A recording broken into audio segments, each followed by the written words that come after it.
Bienvenue sur ce nouvel épisode de la chaîne Claire, mon animal et moi. On y parle animaux, on y parle aussi humains, lieux de vie et comment tout cet écosystème vit et interagit harmonieusement les uns avec les autres. Je suis Claire Lecause, communicatrice animalière et énergéticienne. Avant de commencer, je vous invite à vous abonner à la chaîne pour suivre toutes les nouvelles vidéos que je vais vous poster par ici. Aujourd'hui, je voudrais vous parler de la confiance que vous avez en vous-même.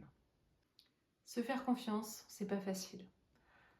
On n'a pas été vraiment entraîné à ça, on va pas se mentir. Vous allez me dire, qu'est-ce que ça vient faire là?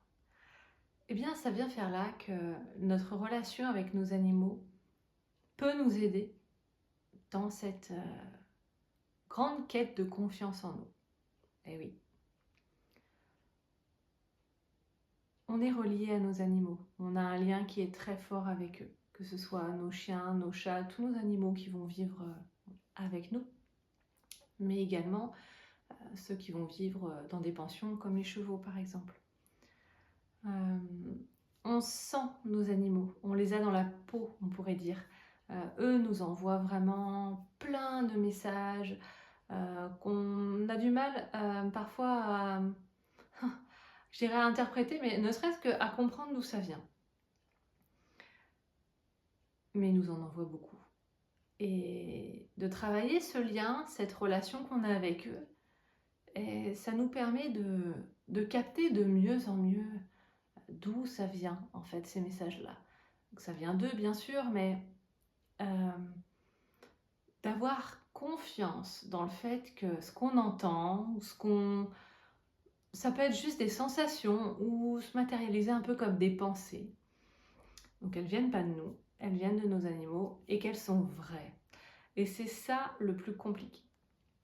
C'est se faire confiance dans le fait que ces pensées-là, ces sensations, on pourrait même dire ces intuitions, mais on va dire qu'elles nous sont envoyées, donc c'est pas vraiment des intuitions. Eh bien, elles viennent d'eux et elles sont vraies. Et ça, c'est vraiment primordial dans la relation avec son animal. C'est de faire confiance en fait dans le lien que vous avez avec lui. On pourrait dire que c'est un petit peu comme dans un couple, dans une famille. Vous faites confiance à votre conjoint, vous faites confiance à vos enfants, à vos parents. Donc vous partez du principe que ce qu'ils vous disent est vrai. On pourrait dire que c'est un petit peu pareil vis-à-vis de vos animaux. Vous faites confiance à votre animal, à ce qu'il vous envoie comme message. Donc, étant donné que là, on n'est pas sur des paroles verbales, mais plus sur des pensées, des intuitions, des sensations, des émotions parfois qui ne sont pas à nous, qui sont à eux. Se dire non, on ne craque pas, on n'est pas devenu complètement dingue, mais ça vient bien de quelque part, ça vient de mon animal.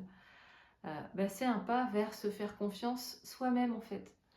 Faire confiance dans ses capacités à capter son animal, dans ses capacités de connexion, dans ses capacités, je dirais, invisibles, sensibles, silencieuses. Et c'est se faire confiance sur ses propres capacités. On est capable. On est capable de tout, de beaucoup, et clairement de ça. Et j'irais d'affiner cette perception-là qu'on a de nos animaux en se faisant de plus en plus confiance sur ce qui va nous décliquer, nous éclairer d'un coup, venir dans notre tête en se disant c'est eux, c'est vrai, je me fais confiance, alors soit je suis ce qu'on m'a envoyé, ça nous aide aussi à prendre cette confiance en nous.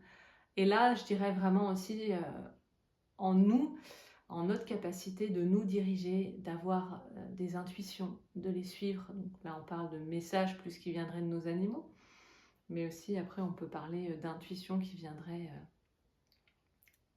du grand tout, de l'univers. Chacun le nomme, le ressent ou le perçoit vraiment à sa propre manière. et elles sont toutes justes. Et ça, c'est se faire confiance en fait soi-même. Faire confiance dans son être en fait, dans son être, dans ses pleines capacités, dans sa pleine responsabilité aussi dans sa vie. On est responsable de nos vies, on est responsable de nos réactions, de nos pensées, de nos émotions. Et c'est reprendre aussi ce pouvoir personnel-là en se faisant confiance sur nos capacités à traverser, à transformer, à transmuter la vie telle qu'elle nous est déposée devant nous. Si ce court échange vous a plu, je vous invite à vous inscrire à la chaîne et ce sera avec grand plaisir que je posterai ici d'autres vidéos sur des thématiques similaires avec nos animaux.